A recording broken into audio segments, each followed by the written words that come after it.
अस्सलाम वालेकुम जी, कैसे हैं आप सब। अल्हम्दुलिल्लाह हम बिल्कुल ठीक हैं, खुशबाश। उम्मीद करते हैं आप सब भी बिल्कुल ठीक होंगे।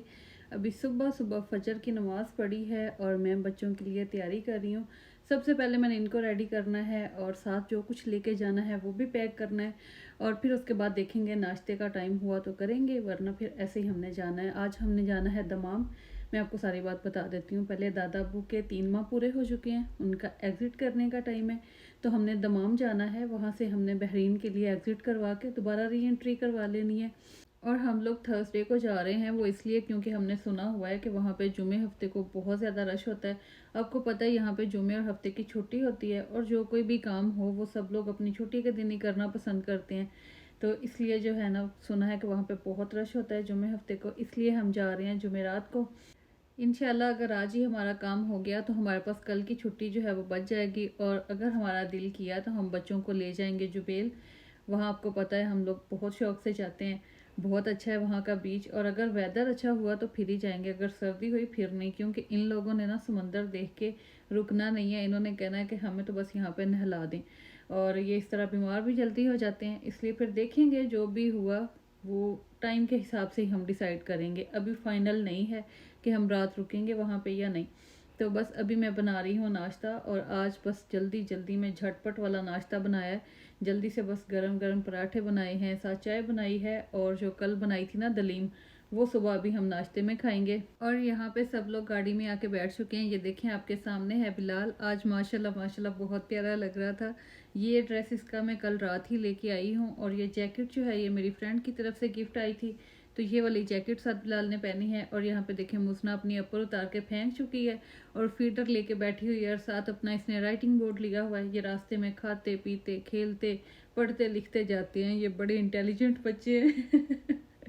ये हमें बहुत ज़्यादा तंग करते हैं। सारे रास्ते में इन लोगों ने बड़ी रौनक लगाई होती है माशाल्लाह अल्हम्दुलिल्लाह। और यहाँ पे आप लोग टाइम देख सकते हैं, 9 बजने वाले हैं। मुझे इन लोगों ने ना सुबह से उठाया हुआ है 4 बजे से, कि नहीं हमने बस जल्दी निकलना है, हमने सुबह 6 बजे निकलना है, बहुत रश हो जाएगा वरना बहुत लेट हो जाएंगे।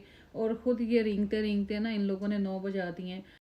और जाते हुए हम सब लोग बड़े पुरजोश, बड़े खुशबाश थे, और बच्चे भी खेल रहे थे। बड़ा मज़ा आया सफ़र का।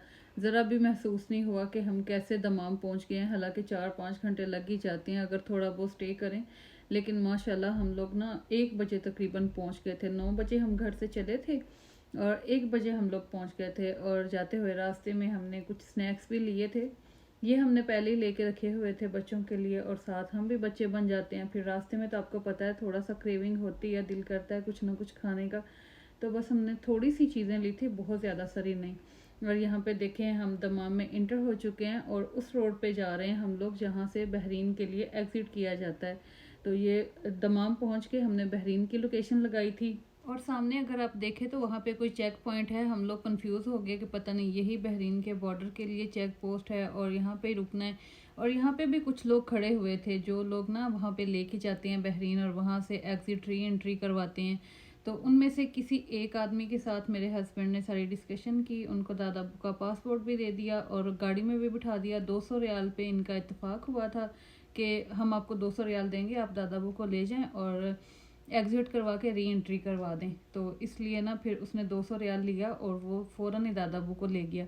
अच्छा जी, जैसे वो लेके गया है ना, फिर असली सीन शुरू हो गया। वो वहाँ पे पहुँचे हैं चेक पोस्ट पे, जो सऊदीया की बॉर्डर है ना, वहाँ बॉर्डर पे जैसे ही पहुँचे हैं, चेकिंग करने वाले जो बैठे होते हैं उन्होंने कहा इनका तो वीज़ा ही नहीं है, तो इसके लिए वीज़ा लाजमी है हमारी। हालांकि यकीन करे, खाला को एग्ज़िट करवाया है भाई ने, तकरीबन 1 हफ़्ता पहले वो हमसे गए हैं और वो एग्ज़िट करवा के लाए हैं, लेकिन कोई वीज़ा इशू नहीं, कुछ भी नहीं। ऐसे ही बस गए हैं सिंपली, एक आदमी को पैसे दिए हैं, वो लेके गया और लेके आया, और साथ ही एग्ज़िट री एंट्री हो गई, कोई मसला ही नहीं हुआ। लेकिन इन लोगों ने तो वहाँ पे हमारी टेंशन बना दी है, कहते आप लोग ना वीज़ा के बगैर नहीं जा सकते। हमने उस आदमी से कहा कि आप हमारे अबू को ना वापसी ले आओ। फिर वो वापसी लेके आया और उन्होंने कहा कि हम ना आपको वीज़ा दिलवा देते हैं अगर आपने लेना है। हमने कहा ठीक है दिलवा दें, आप कितने पैसे लेंगे? कहते 600 रियाल वीज़े का, 200 रियाल हम अपना जाने का लेंगे, 800 रियाल। ਅਸੀਂ ਕਿਹਾ ਅਸੀਂ ਕੰਧ 'ਚ ਵੱਜੇ ਹਾਂ, ਅਸੀਂ ਤੁਹਾਨੂੰ 800 रियाल दईए, ਅਸੀਂ पागल हाँ, ਅਸੀਂ पाकिस्तान ना भेज देंगे। फिर हमने क्या किया जी, फिर हम थोड़ा सा फ्रेश हुए। बिलाल को वॉशरूम आया हुआ था, तो मैं इसको बर्गर किंग के वॉशरूम में लेके गई, इसको मैंने फ़्रेश करवाया थोड़ा सा। उसके बाद फिर हमने थोड़ा सा सोचा, फिर हमने भाई से दोबारा कांटेक्ट किया कि जब खाला को आपने एग्ज़िट और री एंट्री करवाई थी आपने क्या किया। उन्होंने फिर हमें बताया कि आप जिस जगह पे खड़े हैं ये काफ़ी पीछे है, अभी 8-10 किलोमीटर आप आगे जाएं, वहाँ से कोई ना कोई अरेंज हो जाएगा। अच्छा जी, फिर हम ना वहाँ से निकले, दादा अबू को साथ लिया और वो जो 200 रियाल वाला इत्तेफाक हुआ था ना उसको हमने 65 रियाल दे के मनाया कि भाई आप काम तो पूरा करके नहीं आए, एक छोटा सा राउंड लगा के आ गए हो, तो ये लो अपना जो किराया बनता है आप ले लो, बाकी हमने 200 रियाल पूरा नहीं देना। तो इस तरह हमने उससे अपनी जान छुड़वाई और अब हम रवां दवा हैं अपनी मंजिल की जानिब। यहाँ आप देखें, हमें पहले भी बताया हुआ था कि आप ऐसे रोड पर से गुजरेंगे जिसके नीचे समुंदर है और ऊपर आसमान है। उस रोड से गुजर के एक आगे बड़ी सी जगह आएगी, एक राउंड शेप की जगह आएगी जहाँ पे इनका बॉर्डर है। लेकिन हम समझ रहे थे पता नहीं हम पहुँच गए हैं, हम आगे ही ना निकल जाएं, हमें कोई फ़ाइन ही ना हो जाए। इस तरह ना फ़र्स्ट टाइम जब आप जाएं तो थोड़ी सी कन्फ्यूजन हो ही जाती है। लेकिन ये देखें, हम फिर एग्जैक्ट लोकेशन पे आगे, वो सामने राउंड शेप में आपको एक जगह नज़र आ रही थी ना, वहाँ पे अभी हम आगे हैं। यहाँ पे 3-4 लोगों ने फिर मेरे हस्बैंड को घेर लिया कि आप कितने लोग हैं, किस किस ने एग्जिट करना है, तो हम करवा देंगे। मेरे हस्बैंड ने बताया कि मेरे अब्बू जी हैं, उन्होंने एग्जिट करना है लेकिन उनके पास वीज़ा नहीं है और हमें ऑनलाइन वीज़ा इशू नहीं किया जा रहा। बहुत दिन से हम ट्राई कर रहे हैं लेकिन हमें ऑनलाइन वीज़ा भी नहीं मिल रहा, तो हमें काफ़ी मुश्किल हुई है। तो अभी आप कोई सल्यूशन बताएं। उन्होंने कहा हम 1 मिनट में आपको ऑनलाइन वीज़ा निकलवा देंगे, आप टेंशन ही ना लें, आप हमें 500 रियाल दे दें। इन्होंने कहा कि नहीं 500 रियाल नहीं, हम 400 रियाल देंगे। इस तरह उनके साथ हमारा 400 रियाल का इत्तेफाक हुआ और जी उन्होंने बस 2 मिनट लगाए और उन्होंने वीज़ा ऑनलाइन निकलवाया। दादा अबू को वो अभी लेके जाने लगे थे। अभी मैं आपको वो सीन भी दिखाती हूँ, जहाँ पे जो बॉर्डर है वो भी मैं आपको दिखाती हूँ। अगर सऊदीया में रहते हुए किसी ने अपनी फैमिली को या अपने पेरेंट्स को किसी को भी एग्ज़िट करवा के री एंट्री करवानी है विया बहरीन, तो आपको ना सही एग्जैक्ट लोकेशन पता चल जाए। ये मैं हूँ, ये मैंने थोड़ा सा अपना क्लिप लिया था कि आज मैंने ये ग्रे वाला अबाया पहना था। और जी ये है सऊदीया का बॉर्डर, जहां आपकी एग्ज़िट की स्टैंप लगती है पासपोर्ट पे और आप बहरीन का सिर्फ 2 मिनट का यू टर्न लेके वापस एंट्री करते हैं, एंट्री की स्टैंप लगवाते हैं और उसके बाद आपको 3 माह यहाँ रहने का परमिशन मिल जाता है, आपका वीज़ा एक्सटेंड हो जाता है 3 माह के लिए। और जिस गाड़ी में हमने दादा अबू को बिठाया था उसकी पिक्चर भी ली थी, ड्राइवर का नंबर भी लिया था ताकि कोई गड़बड़ ना हो जाए। और यहाँ पे असर की अजान का टाइम था, बिलाल साथ साथ अजान पढ़ रहा था और मुझे देख के इतनी खुशी हो रही थी, इतना इस पे प्यार आ रहा था, इसलिए मैंने बिलाल का ना एक छोटा सा क्लिप लिया। ये सोच के मुझे बड़ी खुशी हो रही थी कि इसको अभी से अजान पढ़ना इतना अच्छा लगता है, बड़ी खुशी हो रही थी देख के। अच्छा जी, दादा अबू को जैसे ही हमने भेजा है, हम लोग आए थे यहाँ पे खाना लेने के लिए। हम आज फर्स्ट टाइम बर्गर किंग आए थे, इससे पहले हमने आज तक बर्गर किंग से कभी कोई चीज़ नहीं ली, कभी कुछ नहीं खाया। हम ना इधर उधर घूमते फिरते देखते रहे पहले भी, लेकिन हमें कोई अच्छी जगह नहीं मिल रही थी। एक था यहाँ पे चपाती कड़क इस तरह का कोई छोटा सा रेस्टोरेंट, तो वहाँ पे सिर्फ चाय और वो पराठा मिलता था, वो हमें अच्छा नहीं लग रहा था, तो इसलिए फिर आज हमने बर्गर किंग से खाना लिया था और हमने बस बर्गर लिए थे, फ्राइज़ और साथ हमने कोल्ड ड्रिंक ली थी। और अभी हम लोग खाना खा ही रहे थे कि दादा अबू माशाल्लाह से एग्ज़िट करके री एंट्री कर चुके थे। दादा अबू वापस आ गए जैसे उस ड्राइवर ने फ़ोन किया, फिर मेरे हस्बैंड से आके ना दादा अबू को भी अपने पास ले आए। बस हमने जो है ना वो पार्किंग में गाड़ी लगाई हुई थी, हमने उसको बताया था कि जैसे ही आप दोबारा आ जाएं तो इस गाड़ी के पास आ जाना, तो हमें फ़ोन करना, हम इधर से ही आके दादा अबू को ले लेंगे। तो बस अल्हम्दुलिल्लाह हमारा ये काम जो होना था वो हो गया। उसने टोटल हमसे 400 रियाल लिए, उसने खुद ही वीज़ा निकलवाया, एग्ज़िट री एंट्री करवाया, हमारी कोई भी टेंशन नहीं बनी। और अबशर पे भी साथ ही शो हो गया कि 3 माह की एक्सटेंशन आपको और मिल गई है। तो बड़ी खुशी हुई, बड़ा सुकून हुआ कि चलो जिस काम के लिए आए थे वो बड़ी मुसीबत आने से पहले पहले ना पूरा हो गया। हमें बड़ी टेंशन हो रही थी कि अब हम ऑनलाइन वीज़ा कैसे लें, ये तो इतना एक्सपेंसिव दे रहे हैं, या तो फिर इतने सारे पैसे हमें पे करने पड़ते, या फिर हम दादा अबू को पाकिस्तान के लिए एग्ज़िट करवाते। तो बस यही दो समझ आ रही थी बातें, इसके अलावा कुछ समझ में नहीं आ रहा था। लेकिन अल्हम्दुलिल्लाह हमारा ये प्रॉब्लम सॉल्व हो गया। और यहाँ पे बच्चों की एक्साइटमेंट आप चेक करें, आप ना पूरे व्लॉग में देखते आए होंगे, जगह जगह मैंने इनके क्लिप्स ऐड किए हैं। इनको ना अपनी खुशियाँ चढ़ी हुई थी, इनको कोई परवाह नहीं कि अम्मी बाबा कितनी टेंशन में है, क्या चल रहा है, क्या हो रहा है, कोई परवाह नहीं। इनको अपनी खुशियाँ चढ़ी हुई थी, अपनी एक्साइटमेंट थी इनको कि बस हम लोग बीच पे आए हैं, इधर से हमने फ़िश देखनी है, इधर हमने नाइयाँ करनी है, ये बस ऐसे देख देख के खुश हो रहे थे। और ना हमारे पास जो फ्राइज़ बच गए थे ना वो हमने यहाँ पे डाले हैं। और यहाँ पे देखें इतनी प्यारी फ़िश आई थी, इतनी बड़ी बड़ी सारी।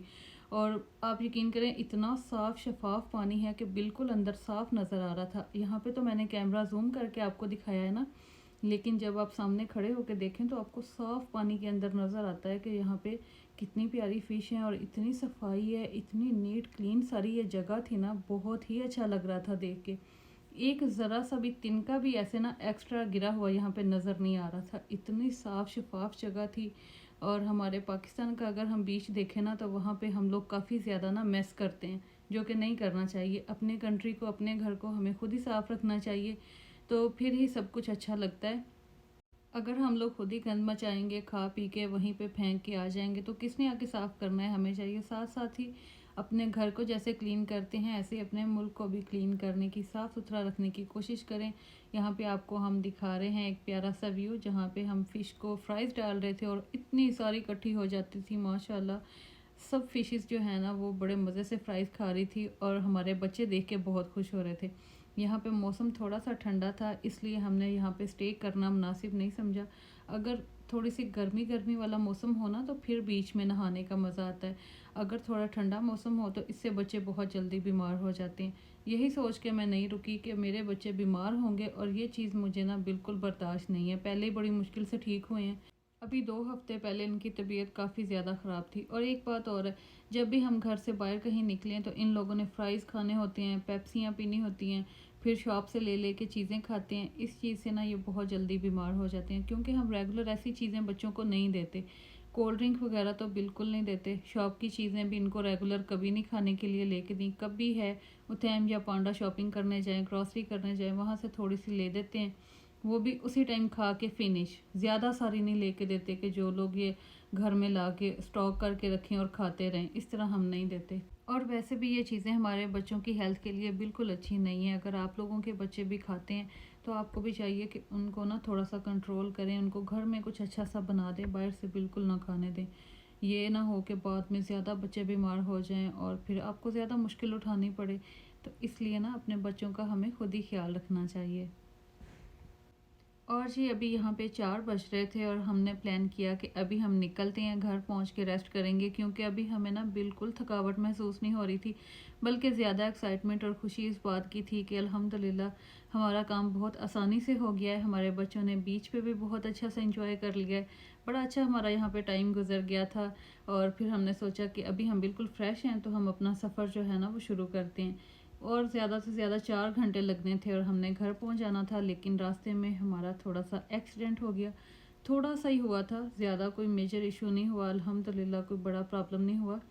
काफ़ी ज़्यादा रश था और जीएमसी वाला एक ना सऊदी बाबा था जिसने हमारी गाड़ी को ना हादिस किया। बैक साइड से ना उसने थोड़ा सा हिट किया गाड़ी को।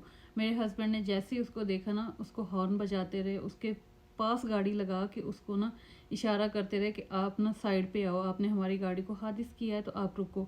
लेकिन वो रुका ही नहीं और हमने अपनी गाड़ी जो है ना वो साइड पे लगा ली और हमने फिर शुरते को फ़ोन किया, जो ट्रैफिक पुलिस होती है ना उसको हमने फ़ोन किया। और वहाँ पे देखें वो जो बैक साइड पे एक 911 की गाड़ी में बैठा हुआ था ना ट्रैफिक पुलिस का एक आदमी, उसको भी मेरे हस्बैंड ने जाके बताया कि मेरे साथ ना ये हरकत करके गया है, इसने गाड़ी भी नहीं रोकी। इसी तरह अगर ये किसी इंसान को मार के चला जाए फिर भी ऐसे ही अपने नखरे में ये चला जाएगा, इसने ज़रा भी एहसास नहीं करना कि मेरी वजह से किसी का नुकसान हुआ है, कोई मुश्किल हुई है तो मैं रुक के थोड़ा सा देख ही लूँ।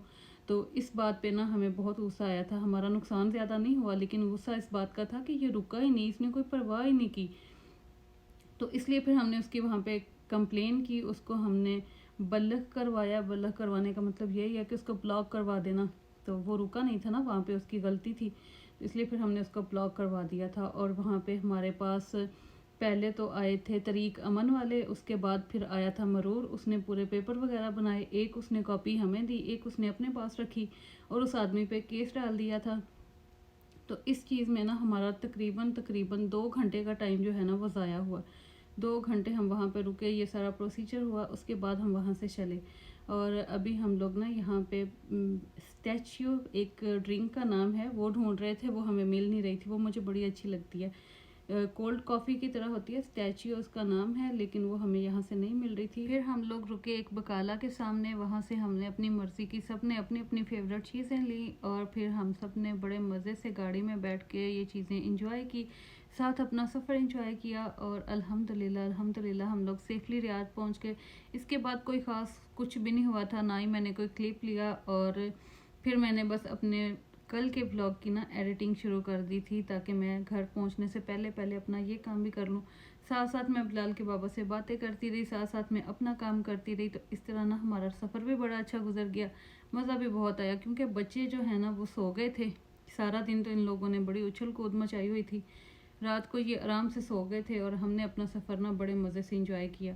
तो बस जी यही था आज का व्लॉग। आई होप आप लोगों को अच्छा लगा होगा, काफ़ी इन्फॉर्मेशन मिल गई होगी उन लोगों को जिन लोगों ने एग्ज़िट करना है और दोबारा री एंट्री करनी है। आपसे फिर मिलेंगे जी, अपना बहुत सारा ख्याल रखें, हमें भी दुआ में याद रखें। वीडियो अच्छी लगी है तो चैनल को सब्सक्राइब कर दें या वीडियो को लाइक कर दें जी। अल्लाह हाफिज़, फ़ी अमान अल्लाह।